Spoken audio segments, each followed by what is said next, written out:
The summer of 1993 became one of the most devastating flood seasons in American history, as the Great Mississippi River flood overwhelmed towns and communities across the Midwest.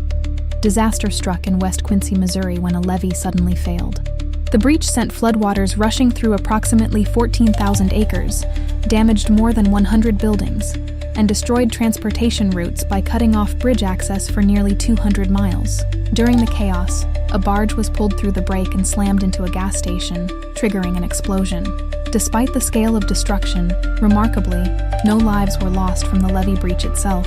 But what transformed a natural disaster into a decades-long controversy was what happened afterward. Authorities later arrested James Robert Scott, a young Illinois man who had been helping place sandbags on the levee. Prosecutors claimed Scott intentionally caused the levee failure and alleged an unusual motive. According to testimony presented during the case, he supposedly wanted to strand his wife on the opposite side of the river so he could continue partying. Scott was convicted under Missouri's rarely used causing a catastrophe law and sentenced to life in prison. He became the only person ever convicted under that law. However, the case remains heavily debated decades later. Scott has continuously maintained his innocence, and later investigations raised questions about whether the levee would have failed regardless because of the extreme flood conditions already overwhelming the region.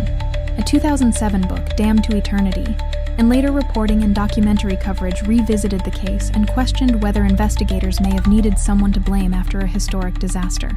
Today, the story remains one of the strangest and most controversial criminal cases tied to a natural disaster, a catastrophic flood, a life sentence, and a question that still divides people years later. Was James Robert Scott responsible for the disaster, or was he made the face of a catastrophe that was already inevitable?